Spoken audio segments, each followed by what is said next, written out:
Hello?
All right, folks, coming up on Roland Martin Unfiltered for Tuesday, December 11, 2018. Black women are the true base of the Democratic Party. We have the results of a special midterm exit poll of black women, how they voted in 2018, and what happened in Florida that could have contributed to the loss of Andrew Gillum, a lesson for Democrats who don't support school choice.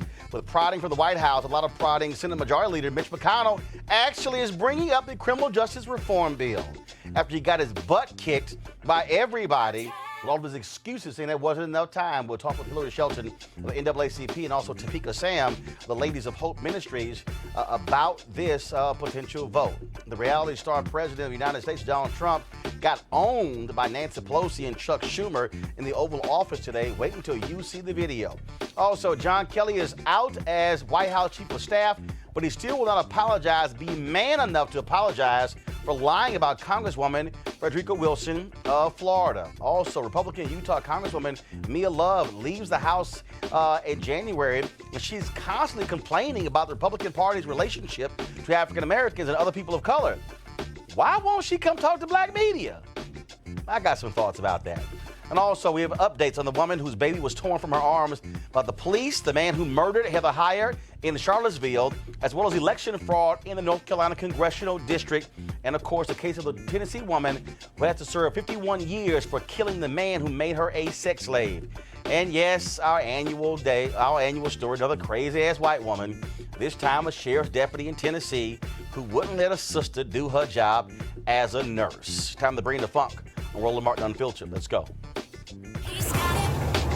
Whatever the miss, he's on it. Whatever it is, he's got the scoop, the fact, the find. And when it breaks, he's right on time and it's rolling. Best believe he's knowing. Putting it down from sports to news to politics. With entertainment just for kicks, he's rolling. It's on go, y'all. It's Roland Martin, yeah. Rolling with Roland now. He's funky, he's fresh, he's real, the best, you know he's Roland Martin now.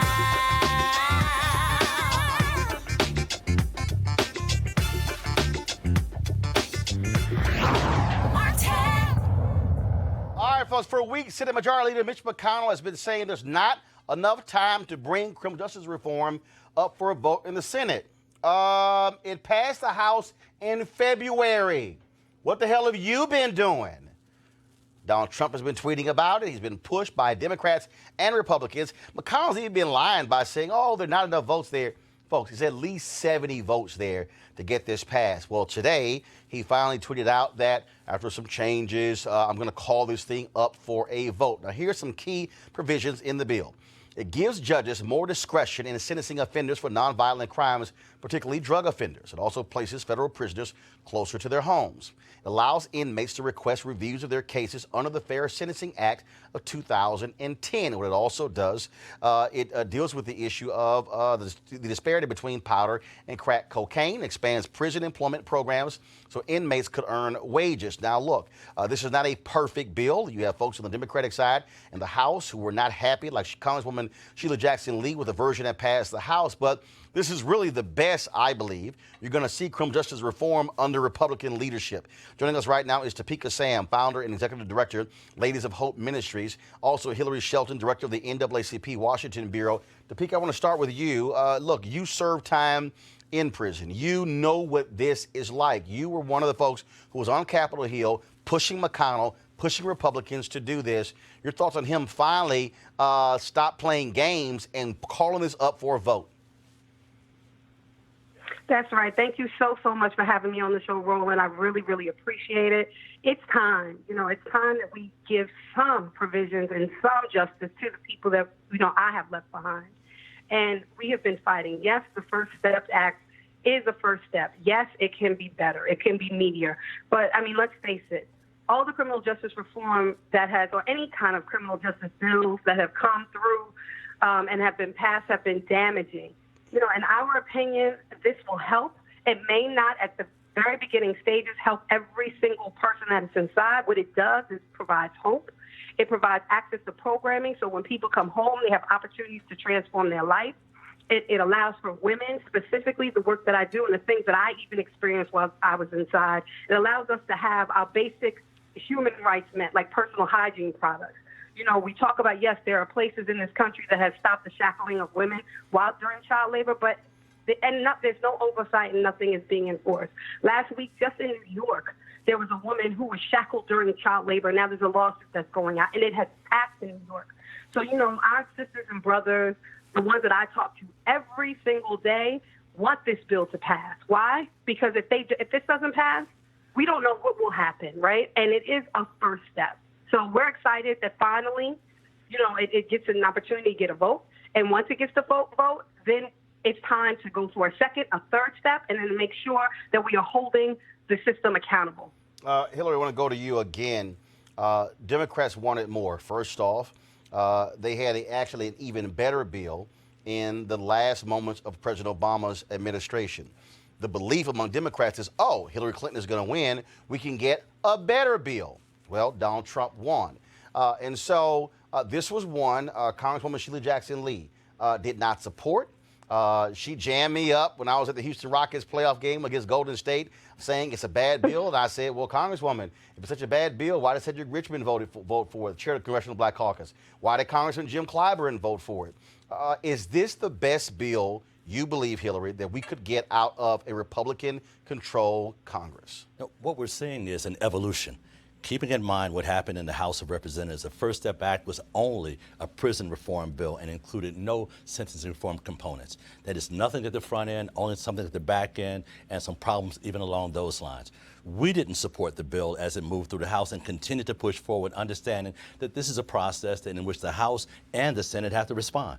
So as such, the House bill didn't move. We wanted to make sure it was very clear that this was not enough, and we continued to move forward. But we also knew if we get something through the Senate, we need something to conference with in the House as we think about strategy.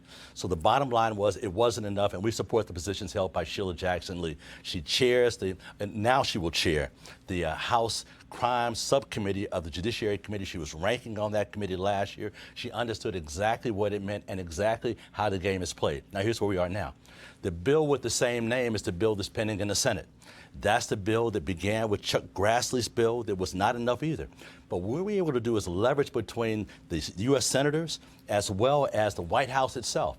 It was Kushner, as a matter of fact, in the White House that said the door is wider open than even that Grassley's pushing forward on. And thank God for the great work of both Cory Booker and Kamala Harris. They both understood. Well, on the Senate side, but the Senate side, the person who was doing the heavy lifting on the House side was Congressman Hakeem Jeffries. No question. While other things were going on, we knew the bill was weak, but it was all we had.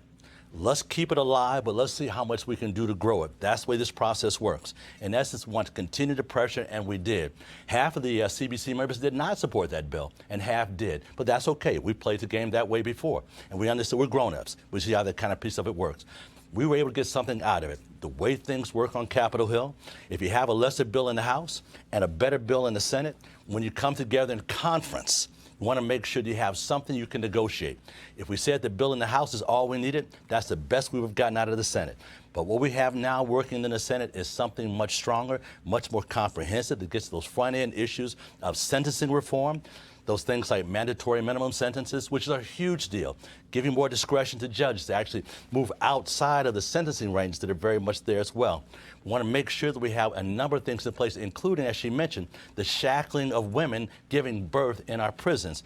Those issues we wanted to have addressed as well. As things are set up now, we believe we're going to have much, much more if we're able to get this Senate bill through as things are even now, and we're still continuing to push for some components will help even strengthen it even more. In essence, the system works as long as we understand how to work the system. So, Pick, I want to go back to you again.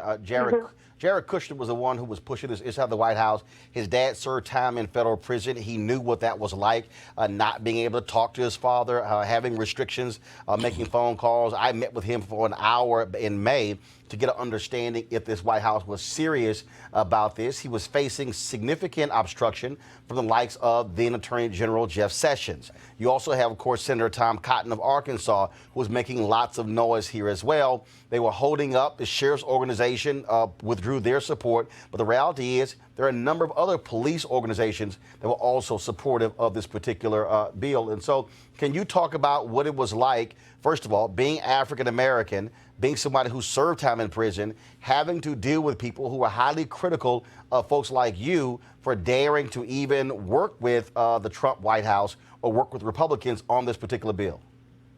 Right. Thank you. To be honest, for me, it didn't matter. My people are what matters. It's people over politics. Right, despite how I may feel about every individual person who's in Congress from state to state, I mean, Sister Sheila Jackson Lee, I love her, I appreciate her work, but she also serves a position where she feels you should build nurseries inside of prisons. My position is that why would we do that? If a woman can be with her child, she should be able to be home with her child. So there's ways that you can have alternatives to incarceration. The problem is that, as you stated, people have not served time inside of a prison. And so they come from this expertise, yet it's not a lived expertise.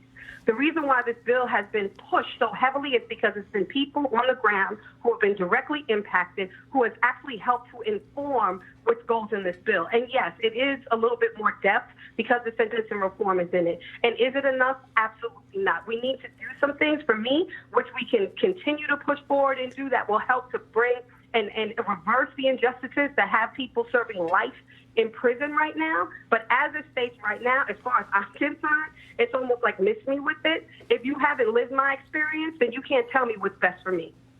Now, obviously, the vote will be taken, hopefully, barring any sort of gains from Mitch McConnell.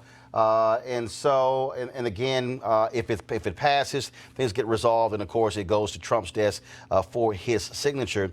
Topeka, I want to ask you again, Topeka, what you have now is you have Republicans who are finally waking the hell up, who realize all that tough law and order crap for years, it was destroying the budgets of states.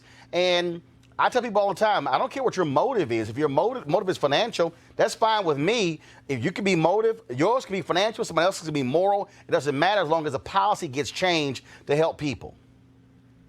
That's right. And I mean, we think about the fact that it was Democrats and Republicans that got us to this place.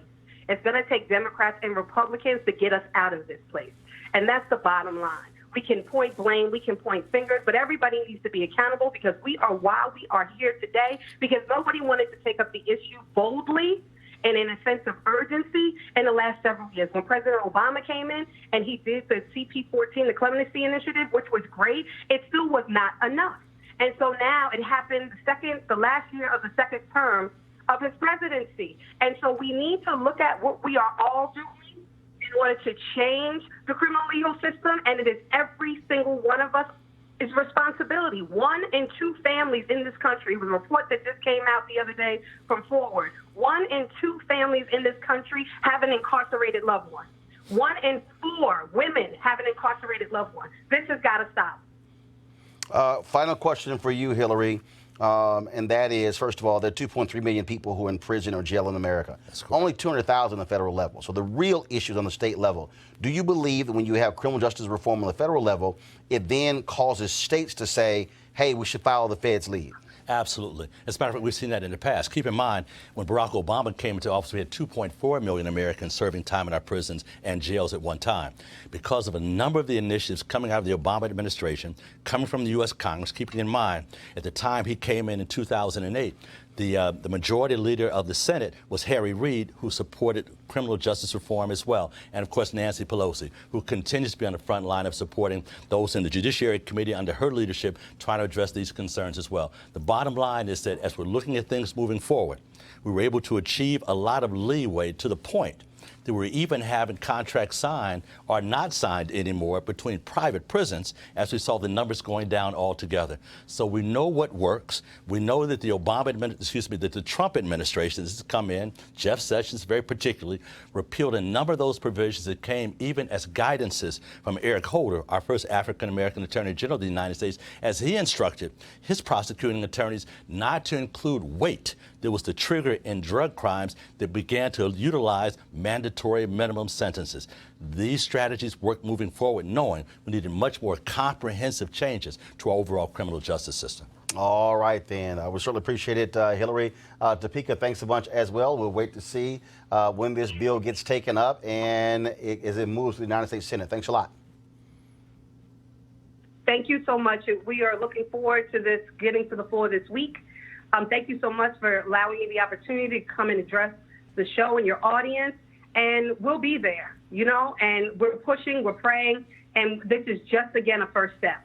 Thank you, Roland. I appreciate it. Thanks a bunch. All right, folks, let's now talk about our second story, which we want to get to, and that is the issue of the midterm elections. Of course, you saw Democrats take about 40 seats in the U.S. House, flipping those seats. Now they control the U.S. House. Republicans expanded their lead on the Senate side, but also black voters played a huge role when it came to black voters played a huge role when it came to the issue of gubernatorial races and others as well.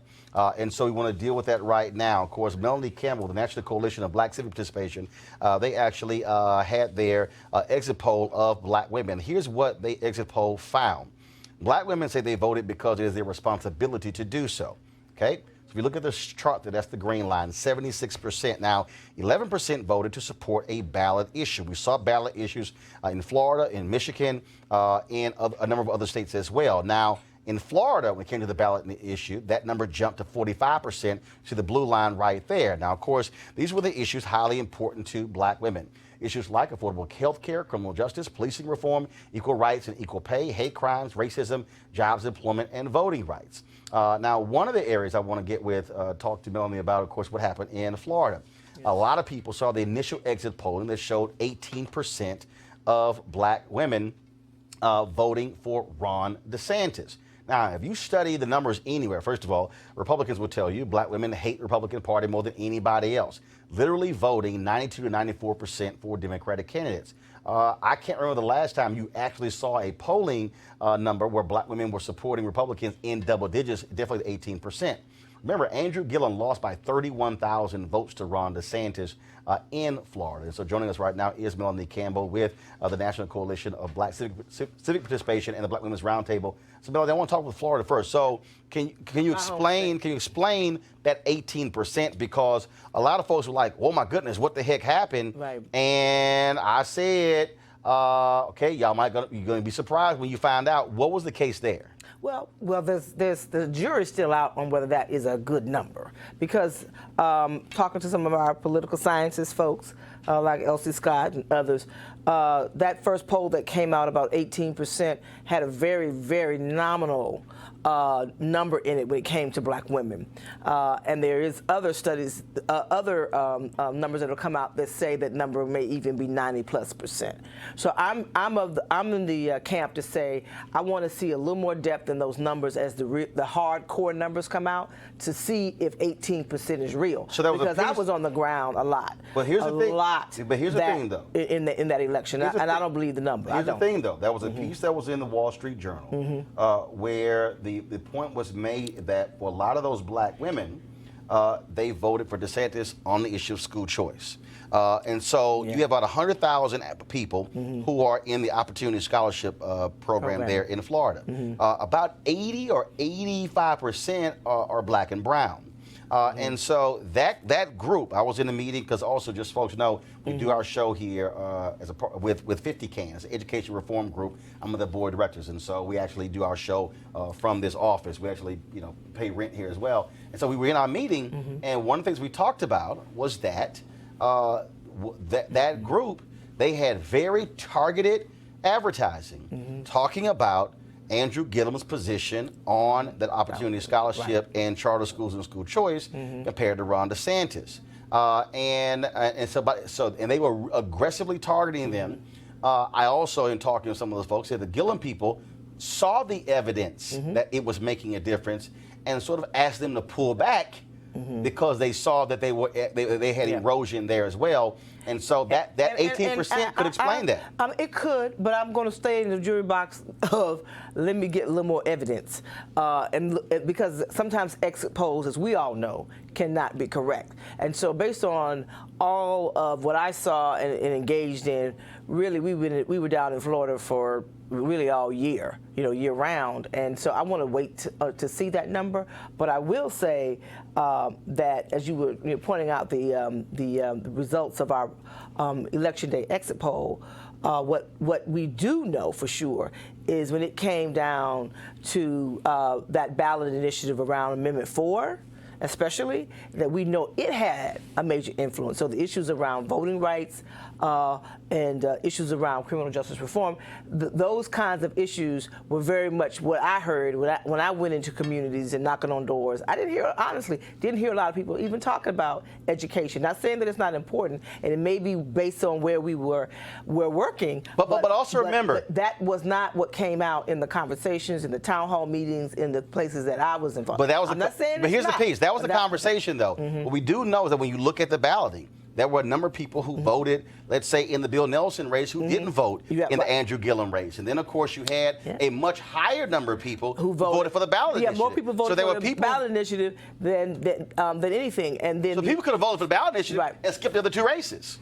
Well, the other part of that being, and I'm a native Floridian from, the great big city of Mims, Florida, and understanding that when it came down to the Amendment 4, as you well know, Roland, you supported, this was a work that a labor of love with Desmond and Sheena and everybody down there who really had been working on this for a very, very long time.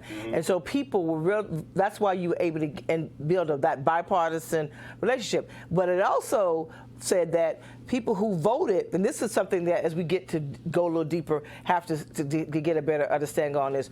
Okay, if you voted for Amendment 4 and Gillum supported Amendment 4 and the other, Scott for Senate and DeSantis didn't, but you voted for that, but you voted for the people who didn't support it. So there's more that has to be done and delve deeper. Look, here's the piece. People vote for different reasons. Exactly. Folks have different interests. And the reason I'm making the point about, again, when you saw the 18% and you saw Gillum lose about 31%, look, it is a lesson. It is a lesson to Democrats who run and who might be strong school choice voices against, because you have to understand, people vote for various reasons. For various reasons, and if you have black women out there, black mothers and black fathers who are saying, yo, the most important thing is education to my kids, they might say, I'm a single issue voter. I'm just saying that I think if you're a Democrat, you better really study what happened in Florida,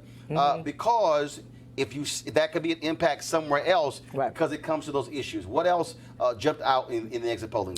What jumped out is issues around quality of life. Number one issue, one of the number one issues was affordable health care, right? Concerned about affordable health care being protected, protecting Medicare, Medicaid, and Social Security. And Roland, what was interesting, as we delved in, we had a lot of good numbers with Gen Z, Gen X, as well as older, middle and older voters, black women voters, and those still were the key issues for black women. And so that's for us as we work to get ready for 2019 and 2020, because one of the things people said, well, the only thing people were voting for was going to be on health care. No, it was other kinds of concerns as well. And when you delve deeper in the state, like you talked about Florida, in Georgia, one of the things that we do have deeper numbers that we didn't put out yet. But in Georgia, with the voting rights, so people are paying attention to issues, but it all gets down to quality of life issues, economics, and justice. Like if I had to kind of put them in two big buckets, economic issues and social justice issues stood out. And Roland, remember, we released our poll that we do with Essence in September. Many of these issues were very, very similar as well.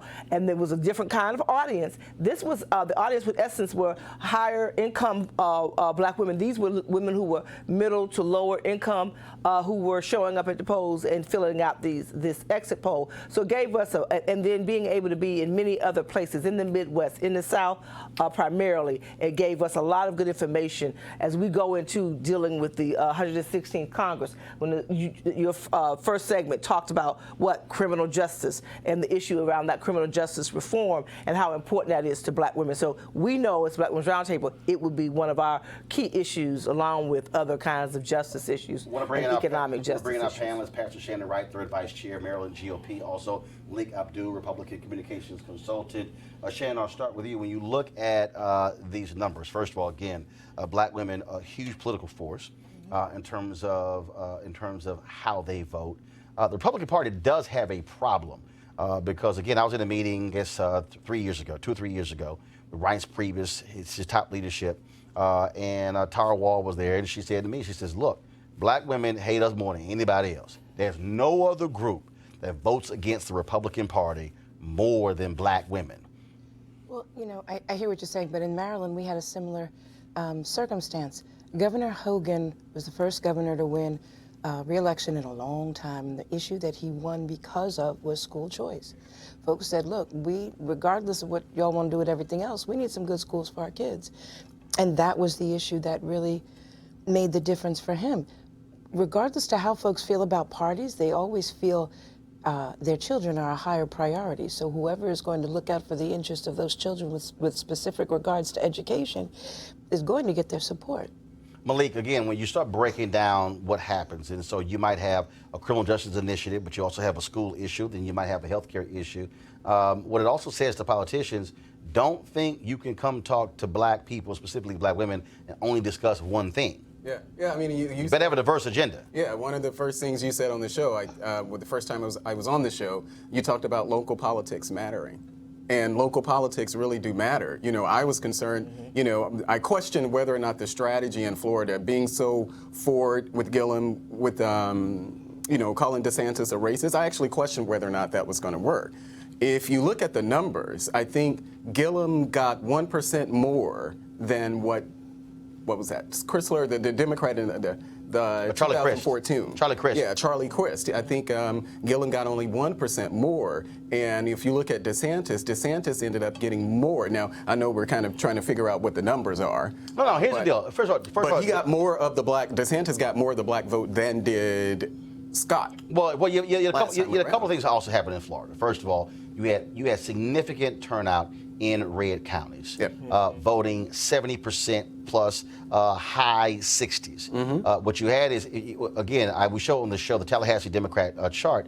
You had to go down probably 13 or 14 to find a blue county. And then Miami-Dade County, which Gillum was banking on to actually win, only turned out 54%. If Miami-Dade turns out 65, 70%, Gillum wins running away. So it's two things. So you have, if you're a Republican like DeSantis, you have high turnout in your areas, and then you have lower turnout in areas. If you're a Democrat, you're banking on. Bottom line is you're going to lose because the high turnout areas are going to make up for more populous counties not turning out. Yeah, and I think you're so right about, you know, when you're going back again to, you know, Democrats making, and I'll take that back, not just Democrats, political parties in general take for granted the black vote.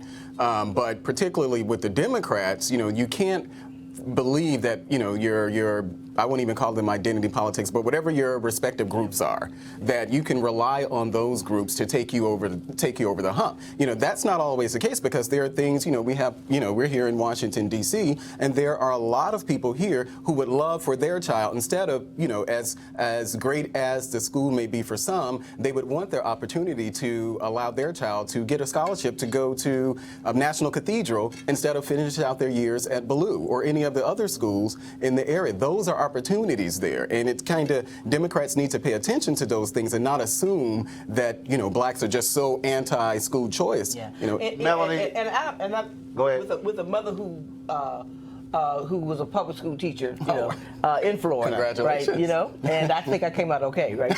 I hope so, right? You did. I didn't hear education in the places that we were, and I was all over the state, and we worked all year. I'm not saying it wasn't an issue, because there are a lot of people, Democrats, Republicans, Independents, who are working together to do reform in Florida. Our organization in Florida is very much actively engaged in that with Solange Benton. So people are looking for, we know that's that issue. I will say, though, when it comes to Andrew Gillum, because Andrew didn't have the resources that are coming into the primary, and I'm not, you know, he can speak for himself, but I think it did cripple him in being able to do all that he could have done had he had the ability to have a stronger campaign in the primaries. Yes, it got him through the primaries, but he didn't have the resources to fully build out a campaign. But look, right? He didn't have the money. But also, let's break this thing down. First of all, the Florida primary was in August. Okay, there are very few places where you have a primary in August that's a good and point. a general election in November. And so, whether you're Republican or Democrat, the problem is, you know, you end that. I think that primary was like August 28th. It was So basically, so all in March on Washington. So all you really have is about 68 days between to actually run. But again, though, I think the lesson of this exit poll is that people need to, by studying it, understand it's not single issue, right? And also understand that in tight races, 20 or 30,000 here, 10,000 here, over here can make a difference between whether or not you win or lose. Melanie, final comment before we go next door. I did want to point, you said something about the race issue. That wasn't something that folks went to. It came to folks, right? And it wasn't something. When I was in small towns, like the town that I'm in, and other places, people weren't looking for that, including even Andrew, he wasn't looking for that as a wedge issue. The candidate who won brought that issue. But you know, I actually think two folks, and in this climate, racism and hate crimes is like high on the list for concern for black women. Right. So you cannot ignore when people are doing those kind of dog whistle politics when it comes to race. It's not that you bear down on it, but you have to push back against it. But I just want to because we're seeing things that are happening, and we've been seeing these things happening, especially over these last 2 years. You know, just the reality of what's happening with people being impacted by racism and all the kind of violence that's taking place in this country. You cannot be silent about things like that because it affects people's lives. Just very quickly, I think there's a study on how to run in a race like that. If you look at Gillum, Abrams, and Espy, totally different in how they chose to run. Abrams and Espy were much less hesitant to be as forceful as Gillum was in running against that Here's race. the bottom line, all three lost. So at the end of the day, I mean, you can sit here and nitpick what happened. All three lost. All right, folks, we go to what happened today at the Oval Office. There was a reality show competition taking place there where Donald Trump versus Nancy Pelosi and Chuck Schumer. They wanted it to be a private conversation. Donald Trump said, no, bring the cameras in. I want to be public. He might be regretting that decision. Press play. Well, thank you, Mr. President, for the opportunity to meet with you so that we can work together in a bipartisan way to meet the needs of the American people. I think the American people recognize that we must keep government open, that a shutdown is not worth anything, and that you should not have a Trump shutdown. You have the White House, a Trump shutdown. You have the White House, you have the Senate, you have the House of Representatives, you have the votes. You should pass it. No, we right don't have now. the votes, Nancy, because in the Senate we need 60 votes. No, but in the House, and we don't you have. could bring it up right now. Yeah, but today. I can't. Excuse me, but I can't get it passed in the House if it's not going to pass in the Senate. I don't want to waste time. Well, the fact is, you can get it started that way. The House we can get passed very easily, Okay, and we then do. do it. Then But do the it. problem is the Senate, because we need 10 Democrats to vote, No, and no, that's they not won't the vote. point, Mr. President. The point is that there are equities to be weighed, and we're here to have a conversation in a Correct. prayerful way. So I don't think we should have a debate in front of the press on this. But the fact is, the House Republicans could bring up this bill if they had the votes immediately and set the tone for what you want. If we thought we were going to get it passed in the Senate, Nancy, we would do it immediately. We'd get it passed very easily in the House. No, that's We not would the get point. it, Nancy, I'd have it passed in 2 seconds. It doesn't matter, though, because we can't get it passed in the Senate because we need 10 Democrat votes. Well, That's the problem. again, let us have our conversation, and then That's we can right. meet with the press again. But the fact is that legislating, which is what we do, Right. you begin, you make your point, you state your case. That's what the House Republicans could do if they had the votes. But there are no votes in the House, a majority of votes, for a wall, no matter where you start. right. You don't have if I needed the votes for the wall in the House, I would have them in one session. Well, then would go be do done. it. Go do it. It doesn't help because we need 10 Democrats in No, the don't Senate. put it on the Senate. Put it on. course. Put it on the negotiation. Okay, let me ask you this, and we're doing this in a very friendly manner. It doesn't help for me to take a vote in the House where I will win easily with the Republicans. You will not win. It doesn't help to take that vote because I'm not going to get the vote Don't put of it the on Senate. I need Mr. 10 President. senators. That's Mr. the problem. President, you have the White House, you have the Senate. I have the you White House. The White of House is done, and the House would give me the vote if I wanted it. But I can't because Well, I you need, can't. Nancy, I need You 10 can't. votes from Chuck. Mr. let me say President, something here. Let me just say one thing. The fact is, you do not have the votes in the House. Nancy, I do. And we need Well, let's border take the security. vote, we'll Nancy, find out. Nancy, we need border security. It's very simple. Of course we do. We need border security. do. People are pouring into our country, including terrorists. We have terrorists. We caught 10 terrorists over the last very short period of time. 10. These are very serious people. Our border agents, all of our law enforcement has been incredible what they've done. But we caught 10 terrorists. These are people that were looking to do harm. We need the wall. We need more important than anything, we need border security, of which the wall is just a piece. But it's important. Chuck, did you want to say something? Yeah, here's what I want to say. We have a lot of disagreements here. The Washington Post today gave you a whole lot of Pinocchios because they say you constantly misstate how much the wall is built, how much of the wall is built, and how much is there. But that's not the point here. We have a disagreement about the wall, whether it's effective or whatever. Not on border security, but on the wall. We do not want to shut down the government. You have called 20 times to shut down the government. You say, I want to shut down the government. We don't. We want to come to an agreement. If we can't come to an agreement, we have solutions that will pass the House and Senate right now and will not shut down the government, and that's what we're urging you to do. Not threaten to shut down the government because let me just finish, because you can't get your way. The last time you shut it down, you got killed. Let me say something, Mr. President. You just say my way or we'll shut down the government. We have a proposal that Democrats and Republicans will support to do a CR that will not shut down the government. We urge you to take it. And if it's not good border security, I won't take it. It is very good border security. And if it's not good border security, I won't take it. It's what the Because when you look at these numbers of the effectiveness of our border security, and when you look at the job that we're doing with our military... You just said it is effective. Can I tell you something? Yeah, you just said it's effective. Without a wall, these are only areas where you have the walls. We want to do where this. you have walls, Chuck, it's effective. Where you don't have walls, it is not effective. Yeah. Let's call a halt to this. We've come in here as the first branch of government, Article 1, the legislative branch. We're coming in good faith to negotiate with you about how we can keep the government open. We're going to keep it open if we have border security. If we don't have border security, Chuck, we're not going to keep it open. I'm with you. We are going to have border security. And it's the same border. You're bragging about what has been done. By us. We want to do the same thing we did last year, this year. That's our proposal. If it's good then, it's good now, and it won't shut down the government. Chuck, we can build a much bigger section with more money. Let's debate in private. Okay? Yeah, let's debate in private. That is devoid, frankly, of fact, and we can... We need border security. I think we all agree that we need border security. Yes, is that we right? do. Good. We do. See? We get along. Thank you, everybody.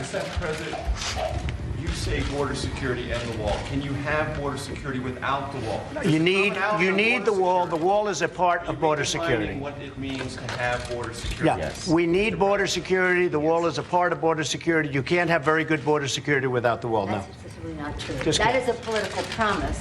Border security is a way to effectively honor our And responsibility. the experts say you can do border security without a wall, which is wasteful and doesn't solve the problem. It totally solves the problem. But I don't want to take this. And it's very important. This has spiraled downward when we came at a place to say, how do we meet the needs of American people who have needs? The economy has, people are losing their jobs, the market's in a mood. Our members are already Well, we have the lowest unemployment that we've had in 50 years. 60 people of the Republican Party are losing their offices now because of the transition. People are not, the morale And we've gained is in the not Senate. up. Nancy, The we've morale gained in the Senate. Excuse me, now did we win the Senate? is We not won the Senate. When the president brags that he won North Dakota and Indiana, he's in real trouble. When I did. Let me say this. We did win Let me say this. North Dakota This and is the Indiana. most unfortunate thing. We came in here in good faith, and we're entering into this kind of a discussion in the public view. But it's not bad, Nancy. No, It's called transparency. I know. It's not transparency when we're not stipulating to a set of facts and when we want to have a debate with you about saying we confront some of those facts without... You know saying what? to the We need public, border security. this That's what isn't we're going to be true. talking about, border security. If we don't have border security, we'll shut down the government. This country needs border security. We The agree wall with is a that. part of border security. Let's have a talk. We're going to get the wall built, and we've done a lot of wall already. How big a part of border security is the wall? Is It's that a big essential? section. It's a big part of Is it. it everything that you need? It's a big part of it. We need to have effective border security. We need a wall in certain enough parts. of No, him. not at Okay, all. take the audio out of my ear, please. After the meeting, Nancy Pelosi talked to her Democratic caucus and reportedly said, quote, it's like a manhood thing for him, as if manhood could ever be associated with him, this wall thing. She also said, of course, outside, she said, we didn't want to say in front of those people, you don't know what you're talking about. Malik, I thought the entire performance was shameful. now again, the Democrats did not want the press in there. What Trump said, no, bring the cameras in. Based on the clips that you just showed, what I heard Nancy say at the beginning of that clip, she started down the road of it being a Trump shutdown. She knows, you know how to bait Donald Trump. If you want to bait Donald Trump, then those are the two. You can throw those type of insults. He's going to take. No. And he said it. He said I will. He said I will take the mantle of shutting it down. But I say this because I'm consistent. I will consistently say that I think that regardless of how you feel about a president or whoever, I respect the office of the presidency.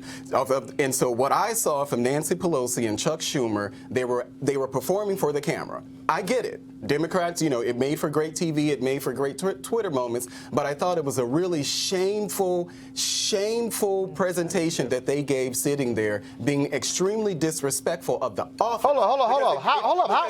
Stop. Wait. How are they? No. Wait a minute. How are they disrespectful for the office when they do? What you mean? If Trump says something and it's not true, what are you supposed to do? Sit there and go, be like Mike Pence? You could do a lot of things, but what I do know is that if Republicans, if Nancy and Chuck were Republicans and they were sitting there in front of Barack Obama conducting the meeting like that, I would have a serious problems with Malik, we're talking about the same Republican Party who got pissed. Malik, wait. This is the same Republican Party who got pissed at John Boehner simply for going over and meeting with him. John Boehner said he had to sneak into the White House because Republicans would jack him up when he met with Obama.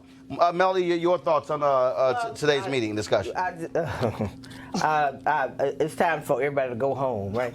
But looking at that, I saw Nancy Pelosi really trying to mediate what I saw as a boy fight going on or something between two people. I felt she was trying to bring it back. And at the end of the day, that the president should have had that meeting in a proper fashion. Because when you bring the cameras in, you are not having a meeting. You normally bring the cameras in so you can tell people what happened, and so you can have an honest dialogue. So I think the whole thing was a showcase by allowing the press to come in, knowing that you have to get down to some serious business, handle the people's business. It's not about, I wasn't transparency that was there. But here's the other piece, Shannon. Showing I'm the biggest and the baddest, and it stops. But Shannon, here's the other piece. He doesn't have the Republican votes. He doesn't. That's why she said, dude, you don't have them. Oh, I can get them in a second. He doesn't have them. So here's the thing. He's the president. He campaigned on building that wall. Regardless of... Hold on, factually correct. He campaigned on Mexico paying for the wall, not American taxpayers. So anyway, as I was saying, he campaigned on getting that wall built. Now, he's trying to stick to that. I get it. He's trying to apparently have a little bit of transparency, having the cameras there. Now, however, you will not get the honest responses in front of the cameras that you'll get behind the responses. If you are in any kind of board or political board, you understand that there are times when you go into executive session and you tell everybody, get out, so that you can handle what you need to handle. However, there are certain times when you're damned if you do and damned if you don't. If they'd gone just behind closed doors, then everyone would have had their own spin on what really happened behind those closed doors when they all came out those doors. Well, here's a tweet. Here's a tweet. Well, you come out together and talk about what happened. Yeah. First of all, I rarely. Hold on one second. You will rarely see me quote Ann Coulter or anything. But here we go to my iPad. This is what she tweeted. Even a Washington Post reporter knows that not 1 inch of Trump's wall has been built. Does Trump think his supporters are dumber than a Washington Post reporter? Yeah, he does. He thinks that. And the thing here is very simple. You haven't spent the money. Trump kept saying Mexico's going to pay for this wall. American taxpayers like, all right, cool, dude. Why in the hell are we going to pay for it? Why in the hell should we pay for it? Not only that, you can't actually build a wall along the U.S.-Mexico border. And that's why you just cannot. That's why I think the entire conversation, at least in there, it was around the issue period, it's a bit disingenuous because everybody knows, when they say, we're kind of stuck on a wall. So we're stuck on this word. But that's where he is. But I'm pretty confident that Trump does not believe that you can build a wall across the entire U.S. border. Okay. There may be people, and there may be some of his supporters who believe that. So why is Trump then? It's symbolic. So why is Trump then threatening, if I don't get the money for the wall, I will shut the government down? It's symbolic. If you remember where it started, I think it was last year, it was $25 billion. So they went down from $25 billion to $1 billion, and that's what's in there now. What Chuck Schumer is saying, well, you got the same thing that what you got last year. Trump is asking for $5 billion. So we went from 25 to 1. He's asking for 5. You know, they can make sure they can negotiate. I say give him 100,000. I say You gonna just put milk crates around? yeah, what the hell? I say give him 100,000. That's all you got to do. I want to talk about this here. John Kelly, of course, is going to be leaving as White House Chief of Staff.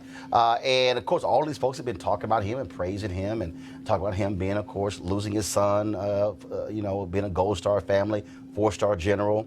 And Kellyanne Conway blasted Alexandria Ocasio-Cortez because she called John Kelly that he exhibited cowardice by not apologizing to Congresswoman Frederica Wilson. Well, this morning, of course, on The View, Meghan McCain took exception to the audience clapping on that, and I don't understand why Meghan was upset, because the reality is this here. He is a coward for not apologizing. This is what John Kelly did when he went to the White House podium in October of 2017. In October, April rather, of 2015, I was still on active duty, and I went to the dedication of the new FBI field office in Miami. And it was dedicated to 2 men who were killed in a firefight in Miami against drug traffickers in 1986. A guy by the name of Grogan in Duke. Jim Comey did an absolutely brilliant memorial speech to those fallen men and to all of the men and women of the FBI who serve our country so well and law enforcement so well. There were family members there.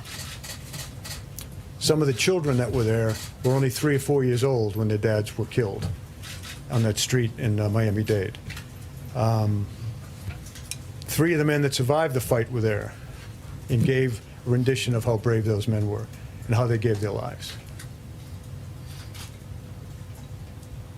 And a congresswoman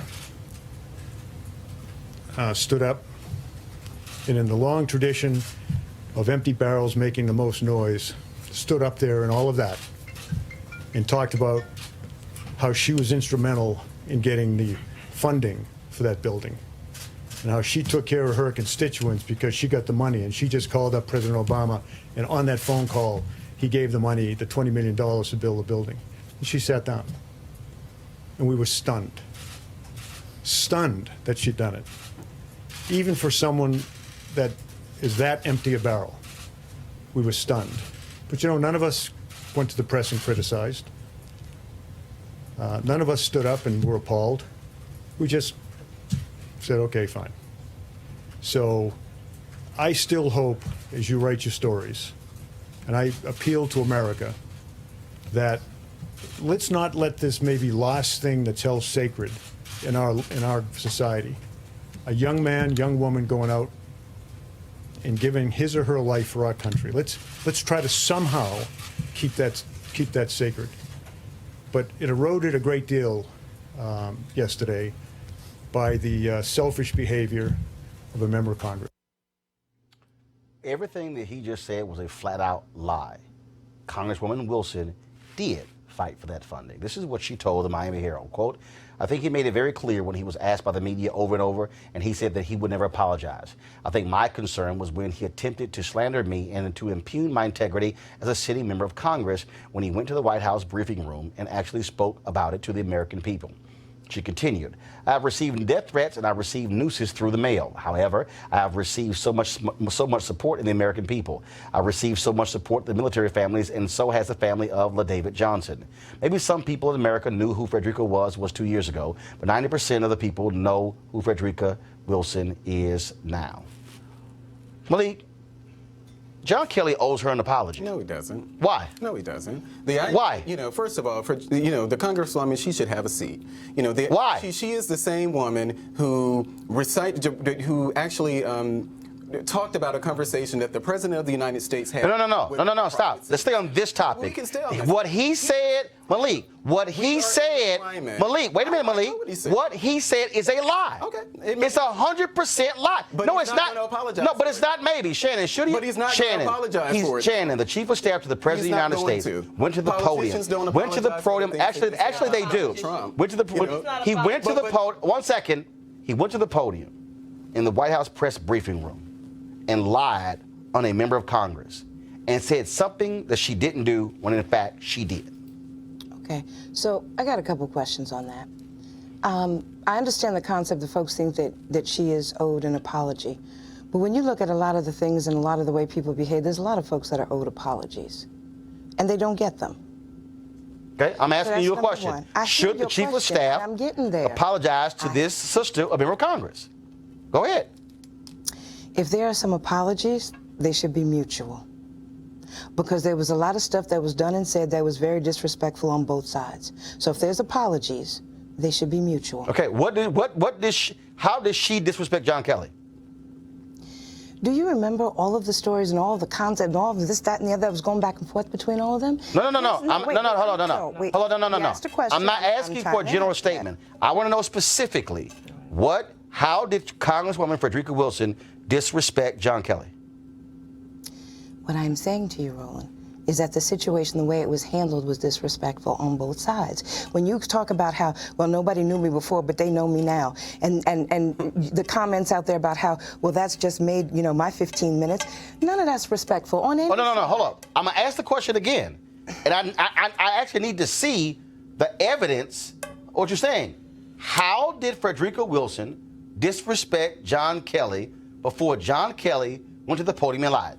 Okay. You did ask it that way, so let me correct that. She didn't disrespect him. She disrespected herself and the office that she holds. How? By the way that she commented. First of all, why are you talking about yourself in the third person? If you are the humble public servant that you claim to be, there's certain things that... is after the fact. I'm answering it. Her comment is after the fact. What I'm saying is, how did Congresswoman Frederica Wilson disrespect John Kelly, which caused him to come to the podium and flat out, undeniably lie? Okay. Now, as I was saying, because the reality about what we just... I just want some evidence. When you have someone, I don't care what party you're in, walk up to, in that White House, which is the people's house, and go to that level of detail on a lie, that is not acceptable. The Congresswoman is a big girl. She can take care of herself. But as a black woman in this country, I'm sick and tired of that White House thinking it is okay to disrespect black women. But Hold what does that up. have to do with race and gender? Hold up. What does that have to do with race and gender? I didn't interrupt you. I did not interrupt you. You're right. I listened. You're right. I'm giving my opinion. I respect yours. Okay, go ahead. But as a black woman, I say that we have to challenge that White House when you think about what continues to happen. And every time it goes public with something like this, when it talks about a black woman, it's an empty barrel. Or, the way he talked about, the president talked about Rachel. It's like, come on. In this United States of America, black women are sick and tired of being disrespected. Many, I'm not saying all, some people are okay with that, and I'm saying nobody on this table, I'm assuming everybody wants to be respected in this room. So I'm not pointing at any of us. But we cannot allow anybody, I don't care if it's, I challenge Democrats, I challenge Republicans and independents. You're going to respect black women, and someone who was the highest level he was in the military, to walk up to that camera and just break down a lie. Storytelling is a powerful, powerful impact.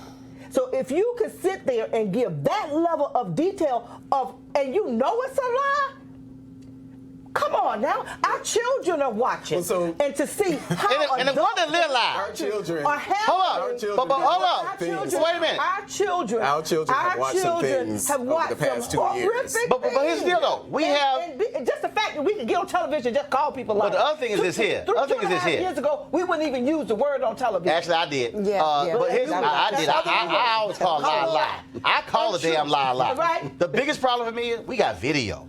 I mean, we got video, and it is arrogant. It is arrogant. And not only that, he's serving a president who has demanded other folks apologize to him. Hey, and some have. I'm not arguing that point. We can say, sure, if Kelly wants to apologize, yeah, sure, he should apologize. But I don't care that he does not apologize to Frederica Wilson. I do. I don't think it's an issue of black women. Donald Trump ran against someone that he called Lying Ted. Okay. You know, so the idea that he doesn't talk, But he doesn't describe. He continues to describe women, black women, in derogatory terms. Did you hear and what that he is said the about Ted reality. Cruz's wife? Wait, Shannon, go ahead. Ted Cruz was stupid enough to bring him down there. Okay, but Shannon, go ahead. I talk about In any black event, Shannon, go ahead. It is not just a black woman issue. If you listen to some of the things that come, don't agree yet. It's not just a black woman issue. It's a gender issue across the board with our president. So let's be real clear about that. Yeah. It's not just black women. It's I'm women. not saying it's not just, but I'm speaking for sisters right now. So I hear you. Okay. Now, what I'm saying is, there are some mutual apologies that should have been going on. There used to be a time when people had a certain amount of self-respect, dignity, and decorum for the office that they held. We have devolved. Like, there are so many things that people say and do that 10, 15, 20 years ago would have been unacceptable. I don't care whose party you in if you were Mickey Mouse. 4 years ago. It's just, we no longer... 2 years, 2.5 years ago. 2 years. No longer ago than that, because during President Obama's administration, You people never started had getting those disrespectful. Okay, so I'm not saying Coming out by of that party. White House, I'm not saying it was a perfect party. No, I'm saying the way that people even came at President Obama was First of all, unacceptable. Shannon, you're absolutely right. And look, first of all, I can tell you folks, when I was on CNN, and then I would sit there, people would say Barack, and I would go, I'm sorry, he's President Obama. I said this on ABC This Week. I was raised to respect the office of the president. One of the reasons you've never heard me call Donald Trump President Donald Trump, because he doesn't respect the office of president. He doesn't.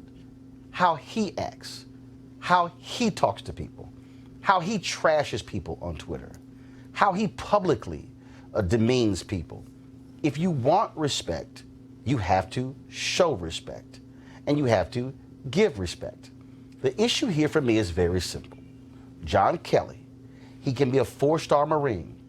He can be a Gold Star family member. He can have years of public service. But what he did was lie.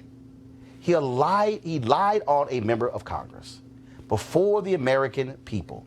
He stood at the podium where the press secretary normally stands to speak to the American people. The most decent thing to do is to pick the phone up and say, Congresswoman, my apologies. What I said about you was wrong. How I blasted you was wrong. That's it.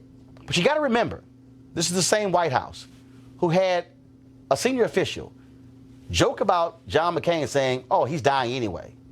And that person called Meghan McCain and said she was going to apologize and never did. See, that's how the Trump White House works. And that is, they demand apologies from other people. And what they do is, they don't demand it, they don't do it themselves. This is very simple, John Kelly. Pick a phone up. Because what you did was wrong. You lied. It's different if you say something in a private meeting, but it's a lot different when you stand in front of the cameras in this country. And not only that, it's very rare for the White House Chief of Staff to even go to the podium in the White House press briefing room. In fact, I can't remember the times when Obama's Chief of Staff, in 8 years, addressed the public. He chose to. And that's the difference, I believe, in this case right here. All right, here's a word from one of our partners, folks, and we certainly appreciate them supporting our show. We want you to write this website down, marijuanastock.org, marijuanastock.org. I'm going to tell you why. As we transition into the holiday season, this is the time when we start thinking about giving and sharing. Sometimes the best gift that you can give someone is an opportunity that could potentially change their lives. That's why our friends at Transatlantic Real Estate have created an investment opportunity for the everyday investor. It involves legal marijuana and crowdfunding. Now, we all know that legal marijuana has created one of the fastest growing industries in this country. We also know that crowdfunding makes it easy to be an early investor of an opportunity. This, folks, is a no-brainer. But what Transatlantic Real Estate is doing is they have a business model that is simple to understand. They buy land that supports marijuana grow operations and lease it to the licensed, high-paying tenants. So you'll be a landlord of a licensed marijuana farm in a high-growth market. Now, you can invest anywhere from $300 up to $10,000 before the company chooses to go public. Now, here is some more good news. They have recently extended the offer, which means you still have time if you take action now. Now, what you must do is complete and confirm your application to participate. To be sure to complete the process. Don't spend all your money over the holidays and end up with empty pockets. Instead, get a return on your investment. You can also consider making an investment for someone special. call this your holiday gift or early gift. To get started, go to marijuanastock.org. That's marijuanastock.org. You can get in the game and do it now. All right, folks, here's an update on a story about a young woman in Tennessee, of course, who is being sitting in prison. She was first of all, Cyntoia Brown was 16 years old, of course, 2004, when she killed real estate agent Johnny Allen. He took her as a sex slave by her pimp and boyfriend. Folks, she is serving 51 years before she's being eligible for parole. Now, today, the outgoing governor, Bill Haslam, says he will consider a pardoning her before he leaves office. And so we'll certainly keep you abreast of that particular case. Also, folks, he did the crime. Now he's going to do the time, a whole lot of time. James A. Field Jr., who is an avowed neo-Nazi, was sentenced to life in prison plus 419 years for the murder of Heather Heyer and injuries suffered by bystanders. Fields was at the United rally in Charlottesville, Virginia, when he decided to ram his car into a crowd of counter-protesters. In fact, he drove from Florida to this rally. The jury was instructed if they could order that these sentences be served concurrently, but they didn't. So James A. Fields will die in prison. He's 21 years old, so he's going to have a long time to think about what he did to kill Heather Heyer. All right, folks, I do want to do this. I have Malik and I have Shannon here. I just want to get their thoughts on this. So Congresswoman Mia Love, she has been, she lost her race.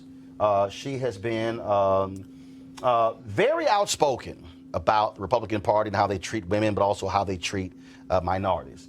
And I've seen her all over the place. I've seen her on The View. I've seen her. She's talked to the Washington Examiner. She was at, I think it was a Politico conference today. And so she was on an Ari Melber show. I mean, she's been all over the place. She talked to no black media. Now, we've been trying to call her to get her on our show. We said, you can come. We can come by to the 6 o'clock. We'll pre-tape you. We can do a Skype. We can do a FaceTime. No luck. I've sent her people another email saying, look, she could do phone on the Tom Joyner Morning Show on my segment Mondays and Wednesdays, 7:15 Eastern, 7:24 Eastern. Okay? Still waiting to find out. Both of y'all are Republican. I'm just trying to understand. If you keep talking about how the Republican Party not reaching out to minorities, shouldn't you talk to black media? You scary. Yeah, well, let's be real about it. You scary. Well, hold up. If I'm scary, okay, here's the deal. Senator Tim Scott has talked to me. Michael Steele has talked to me. Congressman Will Hurd has talked to me. Alan West, when he was a congressman, he's talked to me. Bob Brown has talked to me. A whole slew of black conservatives talked to me at the Republican National Convention. Darrell Scott, he's talked to me. Then when he jammed him up for lying, said I call him an Uncle Tom, then he was like, okay, you know what? You're right, I ain't do that. So it's a whole list. Man, hold up. I can talk about the white conservatives. Ben Carson sat me for a whole hour on the show. He's talked to me. Excuse me. I ain't done. No. I thought another black person. Okay. Scott Walker. Hold up. No, I'm going through at the convention. Scott Walker talked to a brother. I think Christie talked to him. I know Scott Walker did. We've had Congressman Tom Price, Congressman Bill Flores. About other white conservatives, again, Dr. Carson, I'm walking up. Wait a minute. Even that racist Steve King, Lindsey Graham. So all I'm saying is, if you Mia Love, you ain't got to be scared of a brother. Well, I don't even. I'm gonna give you an opportunity to talk, but my point is, don't run out here talking to everybody else about Republicans and what they're not doing for minorities. You should be the first ones talking to black media. Well, I take your point, but for me, even outside of media, I would have loved to hear the Congresswoman express these concerns before she lost. I think it probably would have been, far more powerful. Far more powerful. So, just like when Senator Tim Scott, when the Wall Street Journal criticized him for voting against Thomas Farr, and his response was a column saying, well, don't send up judges with racial issues. Right. So I would have, and not just with Mia Love, but, with people in general, I would love for you to, as you're a member of the party, you're inside the party, you have power, you have an apparatus to do things, bring these things to our attention. I understand that Utah probably is about maybe 2%. I appreciate what you're saying, but that's incorrect. When you're a candidate running for office, and I'm speaking from experience on this one, you see which way the wind is going. You see how things are going, but you're not going to do what you think may help it to go that way faster. Oh, no. So you're not going to I don't mean do Janet, finish your point. So you're not going to do or say certain things before the election. So I understand her not saying that publicly before the election. That would not have been a good political move for her. It would have been a good media community feel-good kind of thing to see her come forward and say that. But it would have done her more harm than good before election day. I'm not talking about the campaign. I'm talking about her entire time in Congress. I'm not specifically talking about this short period where she was running for re-election. I'm talking about during her time in Congress. And she may have those type of outreach opportunities that are somewhere for people to see, but I just wish she would have had those same sort of criticisms and conversations with the party before she started running for re-election. But you don't know that she didn't. I get all of that. And that's true. I get all that. We haven't heard it until now. I get all that, but let me be real clear, Melody. Michael Steele was chairman of the Republican National Committee. Michael Steele came on the Tom Joyner Morning Show. Not a problem. Every time I call, Michael was there. Had him on my show, Washington Watch, News One Now, always there. Radio show, not a problem. You can't be a black conservative and say what the party's not doing if you don't do it yourself. Now that's a valid point. Matter of fact, that's a mic drop. So we're just gonna go ahead and end the show on that one. We're just gonna go ahead and end the show on that one. So all I'm saying is we are more than welcome. She is still a member of Congress until the next one is sworn in January. We are more than welcome to have Congressman Mia Love, again, physically here, on the phone, Skype, FaceTime, Google Duo. We'll use any of the platforms made possible. Go to the church is open. But will you play nice? Huh? Will you play nice? Oh, I always play nice. Roland. No. Listen. Hold up. Listen. Hold up. Listen, I'm of an If y'all, hold up. But I heard any of y'all watching, you gave. if any of y'all Come on watching, now. if you want to know if I play nice, first of all, this is real simple. I play nice with everybody. Don't lie. See, the moment you lie, see, Malik know his first time on the show. Malik know. Malik, tell the people what happened. Quick step. You made a mistake. Yep. And it was like, damn, I lied. Yep. And I got busted. And I couldn't come from under it. No. And then he was like, and what else? You like, next time I come on. I say, oh, this not gonna happen again. You say it's gonna happen again. That's all. That's all. Yeah. You can ask Sir Michael Singleton. I'm gonna give everybody a shot. But if you lie, I got you. Gotcha. Who was the first name on your list of white conservatives?